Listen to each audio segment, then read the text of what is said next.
Maintenant, nous allons voir le point 3 sur l'hypocrisie. Donc, c'est ce que je venais de dire. Vaut mieux avoir un ami ouvert que d'avoir vaut mieux avoir un ennemi ouvert que d'avoir un ami, un compagnon, un collaborateur, un collègue ou un intime hypocrite. Donc c'est mieux. Si tu connais déjà ton ennemi, il n'y a pas de problème, il n'y a rien. Tu ne vas même pas tomber dans son piège. Si tu connais déjà ton ennemi, tu ne vas même pas tomber dans son piège. Si tu connais déjà qui est ton adversaire, tu ne vas même pas tomber dans son piège ni dans son filet. Et tu ne tiendras même pas compte de ce qu'il fait. Mais l'hypocrite, c'est lui-là qui est auprès de toi, mais qui ne suit pas le Seigneur Jésus-Christ comme toi. Celui-là qui est avec toi, mais qui doute de la parole du Seigneur Jésus-Christ comme toi. Qui doute, qui cherche à scandaliser le serviteur de Dieu ou qui cherche à scandaliser la parole de Dieu pour renverser les autres, pour renverser les autres, pour semer la confusion parmi les autres. C'est celui-là qui est plus dangereux. Et ça, c'est une vipère parmi vous. Ça, c'est vraiment un dragon parmi vous. Et c'est ça le vraiment danger. C'est ça le vrai danger. Donc, c'est ce que je voudrais vous avertir. Donc, il vaut mieux avoir un ennemi ouvert. Une personne qui te déclare de sa bouche. Une personne que tu la reconnais physiquement, que tu la reconnais déjà, ton ennemi et ton adversaire. C'est mieux que d'avoir un hypocrite pour un ami, pour collègue, pour collaborateur ou pour une personne qui fait semblant, qui prétend servir Dieu alors qu'il ne sert pas Dieu, mais il cherche plutôt à scandaliser Dieu, qui cherche plutôt à s'aimer la confusion parmi les élus, parmi les enfants de Dieu, qui cherche plutôt à refroidir les élus de Dieu, qui cherche plutôt à détourner les élus de Dieu, qui cherche plutôt à satisfaire la volonté à satisfaire son maître, à faire la volonté de son maître. C'est cette personne-là, c'est cet hypocrite-là qui est le pire ennemi. Et c'est plus dangereux, c'est le plus grand danger au milieu de vous. Et un hypocrite est comme une bombe nucléaire déjà activée parmi vous. Et quand il explose, boum, la personne ne va être épargnée. Aucune personne ne va être épargnée. Et c'est ça la mission, le but d'un hypocrite. Et c'est ça la mission d'un hypocrite parmi les enfants de Dieu. Donc moi, je ne parle pas de l'hypocrisie dans le monde, mais je parle plutôt de l'hypocrisie parmi les élus de Dieu. En tant que toi, enfant de Dieu, tu dois vraiment veiller sur cela et ouvrir vraiment tes yeux sur cela. Il y a des collaborateurs, des collègues. Tu peux avoir, peut-être tu es pasteur, le Seigneur t'a établi pasteur. Tu peux avoir un diacre ou une diaconesse. Tu peux avoir un collaborateur auprès de toi qui est un hypocrite, qui ne cherche qu'à t'espionner, qui ne cherche seulement à trouver un seul péché sur toi, dans le but de t'exposer que voilà, tu as fait cela, dans le but de te renverser. Il y a ces gens-là. Oui, même si c'est pas parmi tes brebis parmi les brebis du Seigneur qu'il y a un hypocrite, peut-être il y aura un autre qui prétend servir Dieu, mais qui à tout moment cherche toujours des poux sur toi, qui cherche toujours des occasions pour pouvoir s'aimer des scandales, des choses, des scandales pour s'aimer, pour créer une occasion de chute, pour disperser les élus, pour s'aimer la confusion. Tout cela, il y a ces hypocrites là aussi. Donc tu dois vraiment faire attention. Au point 4, nous allons voir les exemples d'hypocrisie ou les exemples des hypocrites dans la Bible. Les exemples des hypocrites dans la Bible. Donc, au premier, nous avons l'exemple de Shimei. Donc, en lisant 2 Samuel 16, 5 à 14, on va découvrir largement beaucoup de choses. Shimei, c'est serviteur de David, n'est-ce pas? Quand Absalom s'était révolté contre David, c'était Shimei qui était resté sur la montagne, sur une colline, et puis commençait par maudire David. C'est bien fait pour toi, c'est bien fait pour toi, tu es un homme de sang. Or, quand il était auprès de David, c'est bien, il appelait maître, mon seigneur, mon roi, il appelait tout. Mais quand il y avait une occasion, quand Absalom s'était révolté contre lui, s'était levé contre David pour l'éliminer, afin de s'accaparer du royaume.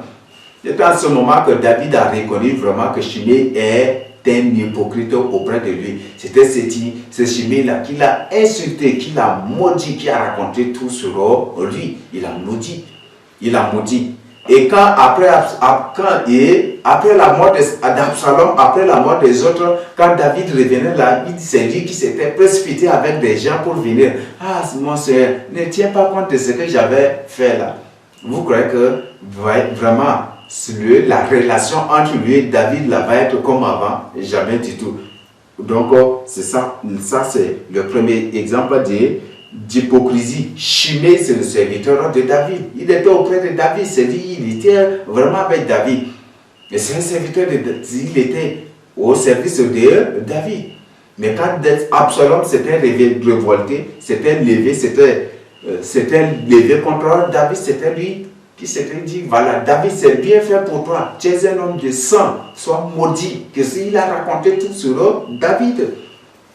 Et c'était en ce jour-là que David a reconnu vraiment que Shimei n'était qu'un hypocrite auprès de lui. Et je voudrais vous informer que pour découvrir un hypocrite, il faut toujours qu'il y ait une occasion. Il faut créer une occasion, créer quelque chose. Qu'il y ait une occasion, qu'il y ait quelque chose et tu vas découvrir le vie d'un hypocrite. Je crois que ça fait partie d'un point que nous allons découvrir par la suite. Certainement, ça fait partie d'un point que nous allons découvrir.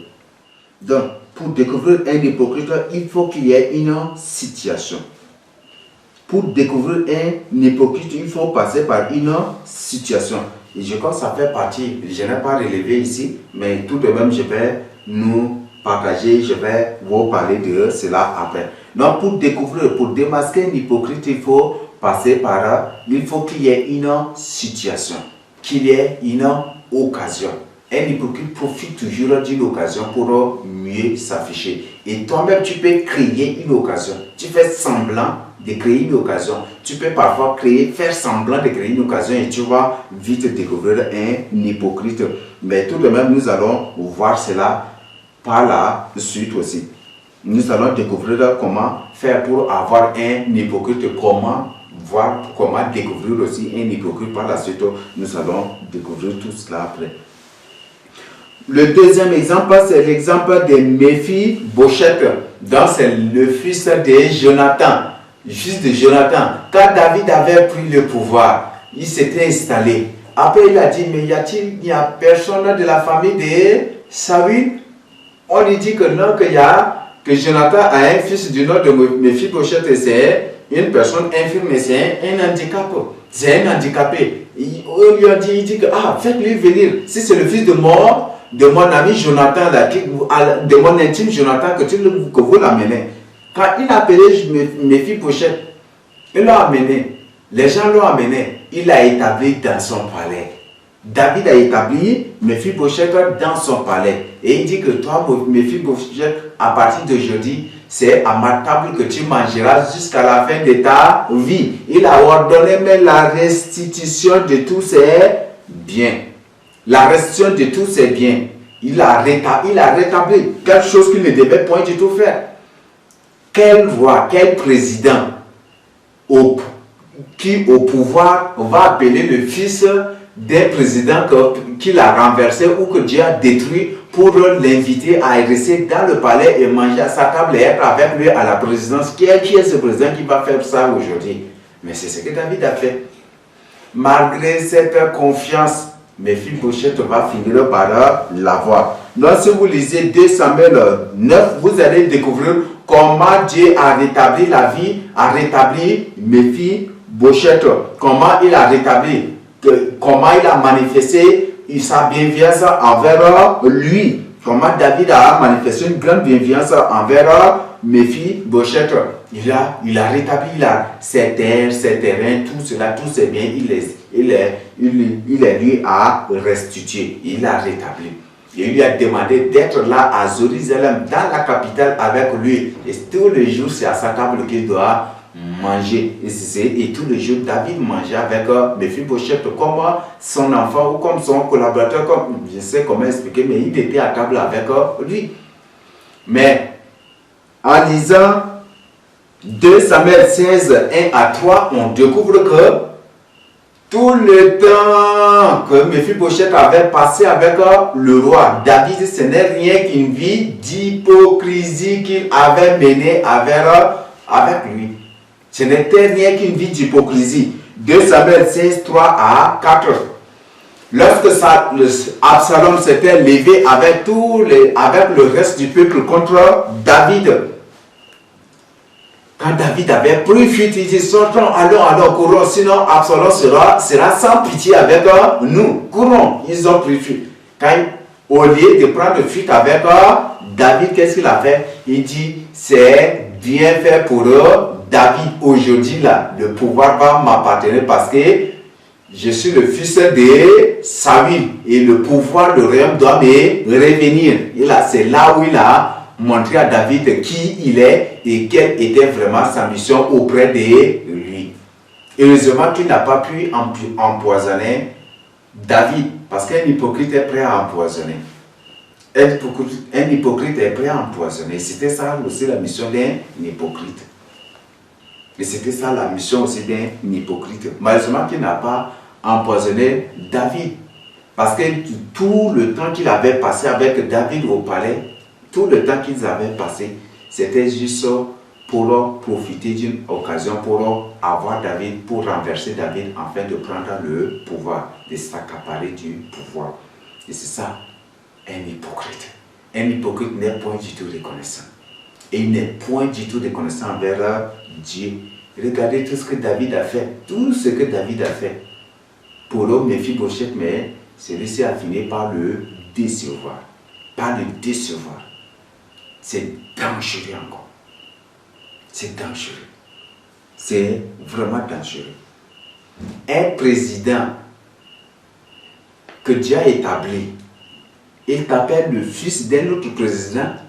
Toi, le fils de celui-là qui voulait à tout prix le tuer, l'éliminer, en finir complètement avec lui.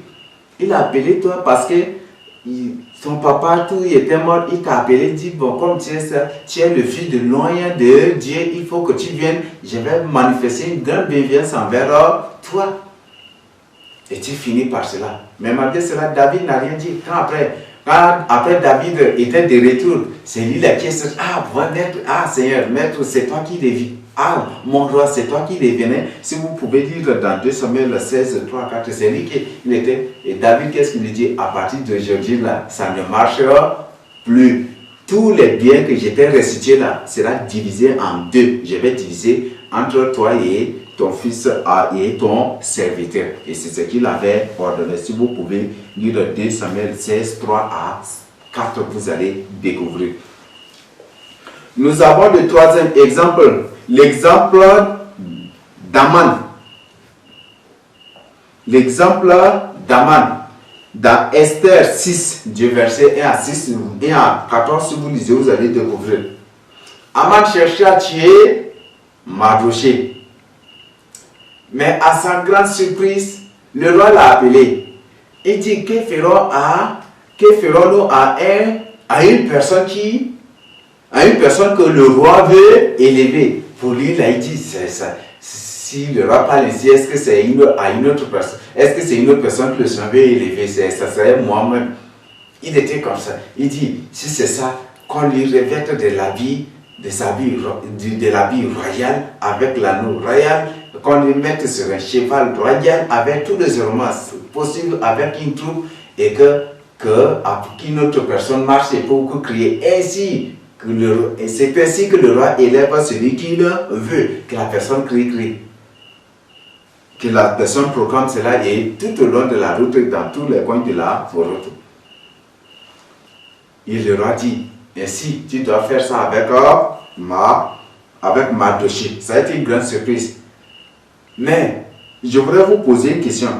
Est-ce que vraiment Aman a un bon cœur? Est-ce que c'est dans un bon cœur qu'il a pris Mardochée, qu'il a tenu la corde? du cheval sur lequel Mardochée était pour parcourir toute la ville, est-ce que c'est vraiment dans un bon cœur? C'était dans un cœur d'hypocrisie. Et c'est ça l'hypocrite aussi. Un hypocrite, s'il est frustré, un hypocrite, il ne faut jamais du tout frustrer un hypocrite. Il ne faut jamais du tout reprocher un hypocrite. Il ne faut jamais du tout frustrer, il était un hypocrite. Un hypocrite, c'est une personne dangereuse. Et malgré tout cela, il a tenu toujours à sa décision d'éliminer les Juifs, tous les Juifs.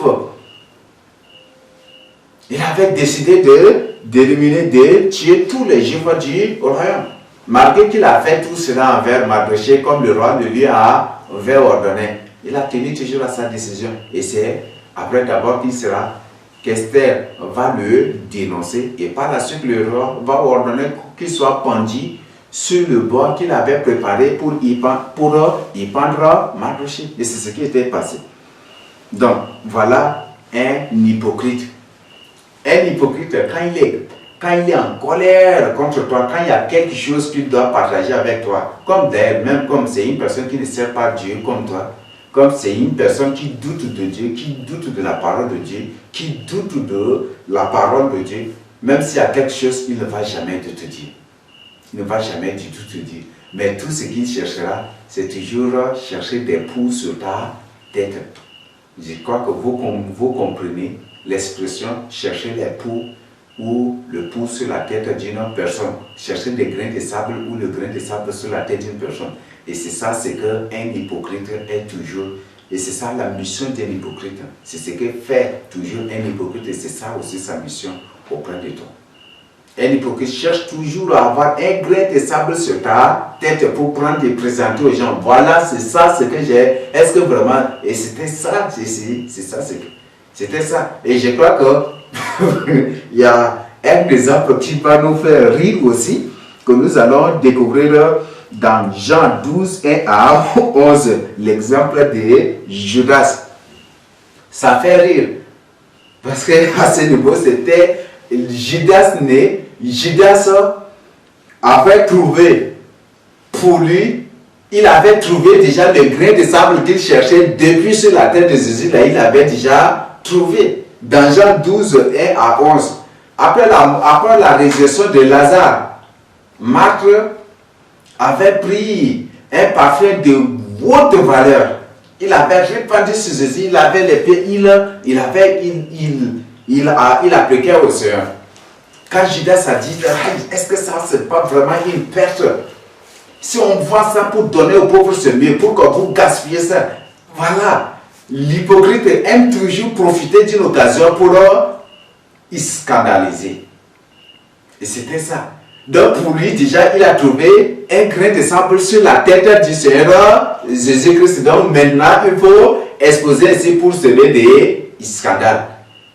Mais le Seigneur va le surprendre. Laisse-la faire. Car elle fait cela pour commémorer ma mort. Donc c'est pour ma sépulture, pour ce que c'est ce que je vais subir là, qu'elle est en train de symboliser aujourd'hui déjà. Laisse-la faire. Vous avez toujours les pauvres avec vous, mais est-ce que vous m'avez? Et le Seigneur va le surprendre. Toujours, tu te soucies des pauvres, mais est-ce que de moi, le Seigneur, de moi, ton Seigneur Jésus-Christ, est-ce que tu te soucies de moi? Tu te soucies, tu te préoccupes des pauvres, mais est-ce que tu te préoccupes de moi? Pour Dieu, se préoccuper du Seigneur, c'est quoi? Non, ce n'est pas ça. Ce n'est pas lui coudre des habits, ce n'est pas lui trouver une maison de confort. Non, ce n'est pas ça. Se soucier du Seigneur Jésus-Christ, c'est l'obéir, c'est de lui obéir, c'est de mettre en pratique sa parole. C'est pour ça que je dis, si vous m'aimez, gardez mes commandements. Quand on aime une personne, on se soucie d'elle, non? On se préoccupe d'elle. Et le Seigneur dit, si vous m'aimez, gardez mes commandements. Et le Seigneur dit, vous avez toujours les pauvres, mais vous ne m'avez pas du tout. Donc pour dire qu'il se soucie des pauvres, mais il ne se soucie point du Seigneur. Donc il ne met point du tout en pratique. Il ne met point du tout en pratique la parole du Seigneur Jésus-Christ. Il ne sait pas les lois. Les enseignements du Seigneur Jésus ne met pas en pratique tout ce que le Seigneur lui enseigne, comme fruit de révélation, fruit de vision, tout ce que le Seigneur lui avait dit pour lui là. Tout ce que le Seigneur a fait là, c'est néant. Il n'a même pas mis ça en pratique. Même le Seigneur lui dit, le Seigneur, quand il enlevait l'argent de la bouche, le Seigneur dit, le Seigneur lui a dit, le Seigneur le reprochait, mais il a refusé, il continuait toujours par soustraire, par enlever de l'argent de la bouche. Il n'obéissait pas. Et c'est ça la mission. Et Judas avait profité de cette occasion pour présenter pour lui ce que l'acte que le Seigneur Jésus a fait, c'est un mauvais acte. C'est parfait de haute valeur là. S'il vendait, ça va leur apporter beaucoup d'argent et ça leur permettra de subvenir aux besoins de pauvres pour lui maintenant. Comme le Seigneur lui-même a enseigné et il reprochait les gens qui ne voulaient pas venir au secours des pauvres là. Maintenant, pour lui, il faut profiter de cette occasion pour l'exposer comme une personne qui ne met pas en pratique ce que lui-même il leur enseigne. Et c'était ça ce que Judas voudrait faire. C'était ça le scandale. Le scandale et la confusion que Judas voulait s'aimer. Mais ça n'a pas toujours réussi. Un hypocrite cherche toujours des occasions. Cherche toujours des occasions. Ah, tu as fait cela. Ah, tu as fait cela. Lui, là, il a fait cela, il a fait cela, il a fait. C'est ça seulement. Un hypocrite ne pense jamais, ne réfléchit pas sur lui-même. Un hypocrite ne voit pas sa vie, mais toujours c'est la vie de celui qu'il a visé là. C'est cette personne-là c'est la vie de cette personne-là qu'il voit tous les jours. Et il tamise. Il met la loupe là pour voir à tout moment s'il trouve un grain de sable seulement. Voilà, il a fait cela pour prater. Depuis, c'est pour semer des confusions. Pour semer des scandales. Et c'était ça la vie d'un hypocrite. Judas avait voulu semer ces scandales. Ah, toi tu enseignes qu'on doit se souvenir des pauvres, non? On doit venir au secours des pauvres. Pourquoi tu n'as pas vendu ce parfait-là pour venir au secours des pauvres? C'est un gaspillage ce que vous faites là. Ah, il avait trouvé une bonne occasion d'exposer le Seigneur Jésus comme un pécheur, comme une personne qui ne met pas en pratique ce qu'il enseigne, et le but c'est pour semer ces scandales et cette confusion. Mais ça n'a pas réussi. Nous avons un autre exemple, l'exemple des gens qui venaient toujours au Seigneur Jésus-Christ pour lui poser des questions hypocrites. Il y a des gens qui posaient des questions hypocrites. C'est très facile de reconnaître un hypocrite. Par exemple, une personne qui connaît bien que les commandements de Dieu, c'est de d'aimer Dieu de tout son cœur, de toute son âme, de toutes ses pensées, de toute sa force, de toute son énergie, de tout ce qu'il est. Et d'aimer son prochain comme lui-même, de ne point du tout faire. Mais la personne sait bien et il revient pour poser cette question au Seigneur Jésus-Christ. Maître, quel est le plus grand des commandements? Quel est la personne sait bien, mais il pose cela expressément. Dans le but de semer confusion ou un scandale. En cas où le Seigneur n'arrivera pas à répondre à cette question ou répondra mal à cette question. Et c'était ça là, le but. Et c'est ça, c'est que les hypocrites ont toujours fait. Ils savent bien quelque chose, mais ils le posent comme une question. Et on reconnaît toujours un hypocrite par ces questions. Quand nous allons découvrir dans les critères de reconnaissance, pour reconnaître un hypocrite, pour démasquer un hypocrite, il y a ces critères, nous allons les découvrir par la suite.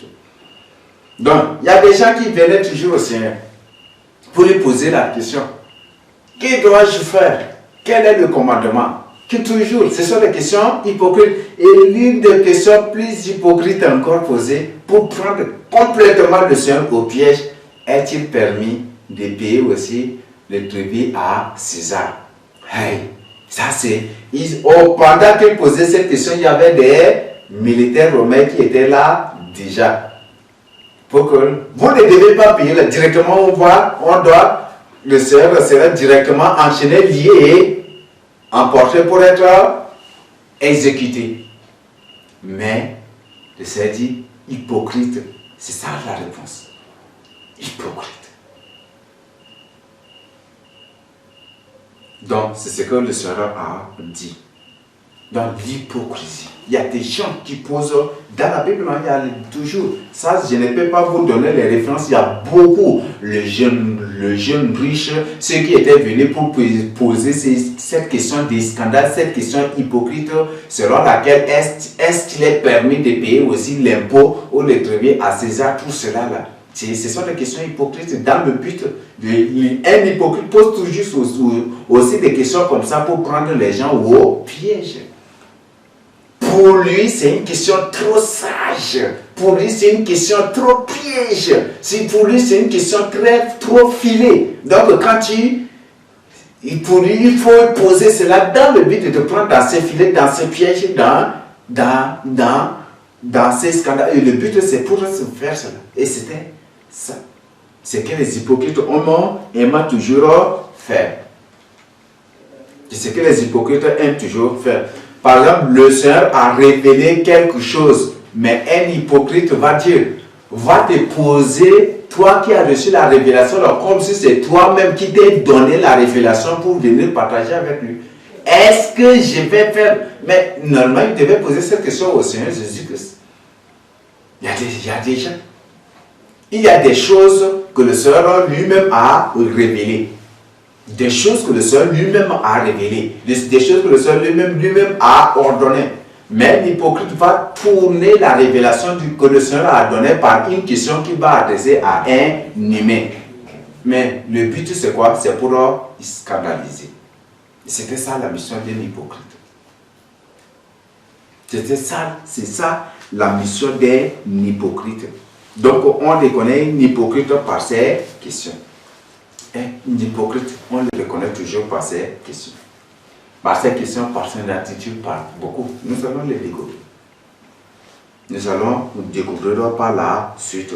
Donc, il y a plusieurs exemples dans la Bible, mais je voudrais vraiment me limiter à ce niveau. Donc, pour les découvrir, il y a plusieurs exemples d'hypocrisie dans la Bible. Là, je ne peux pas tout vous vraiment les mentionner. Mais si vous lisez de Genèse jusqu'à Apocalypse, la Bible, vous allez vraiment découvrir tant d'autres exemples. Mais voilà quelques-uns des exemples que j'ai à partager avec vous pour vous informer, pour vous avertir.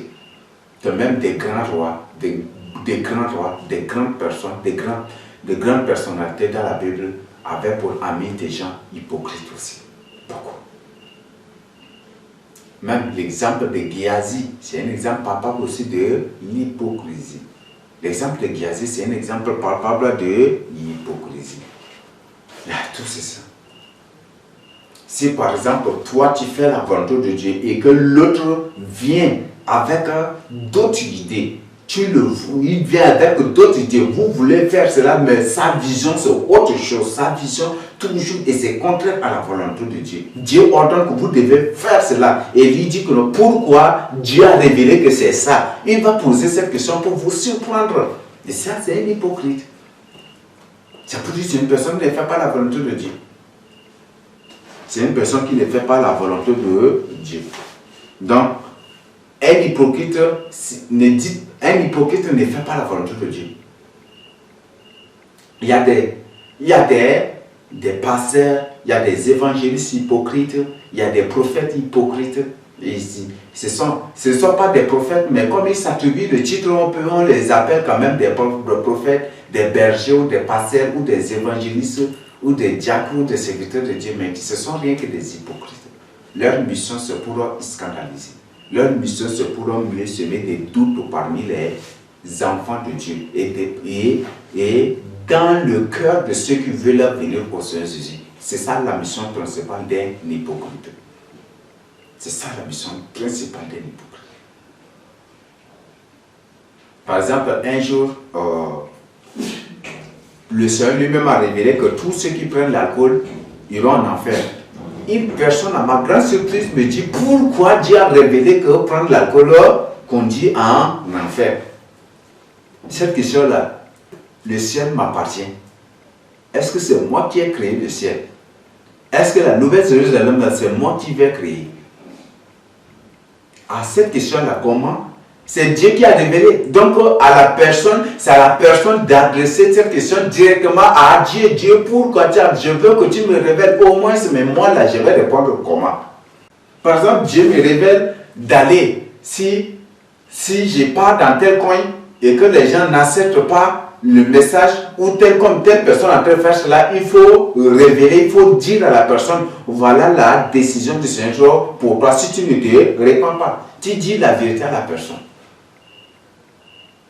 Mais l'hypocrite, pour mieux scandaliser, on va dire, mais Dieu a dit que vous ne devez pas maudire, mais pourquoi toi tu maudis?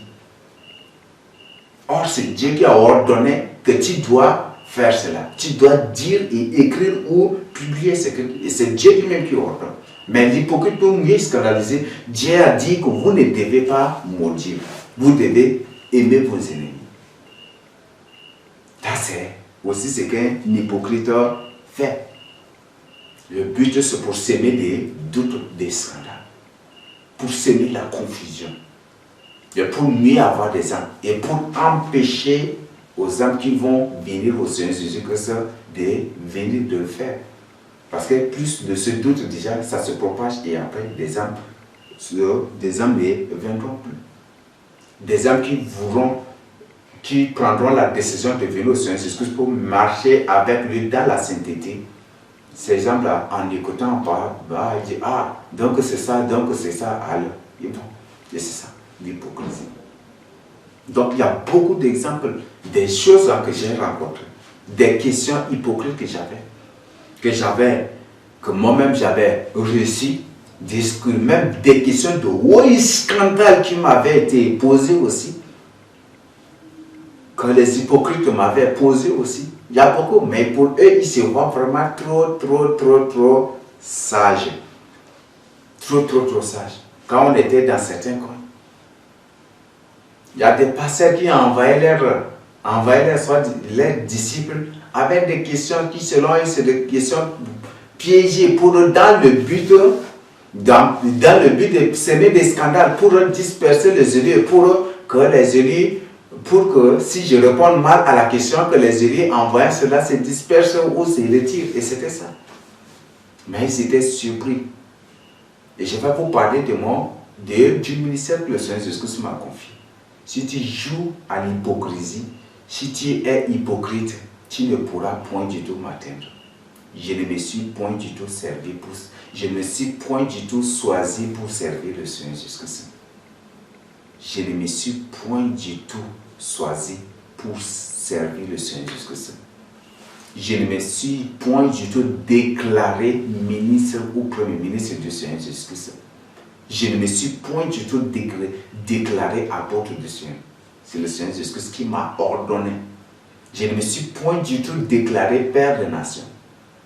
C'est le Seigneur Jésus-Christ qui a ordonné. Même ces titres, je les ai refusés. Et le Seigneur a ordonné. Même dans des visions, dans des révélations adressées à d'autres personnes. Je dis pas à une seule personne, deux personnes, mais à des milliers de personnes qui ont appelé pour partager avec moi. Que le Seigneur leur a ordonné que c'est ça, que c'est ça. Même, parfois même, là, je ne suis pas, c'est pas toute révélation, mais concernant des choses que je dois partager avec vous. Je garde certaines choses secrètes avec moi. Je ne le sais pas.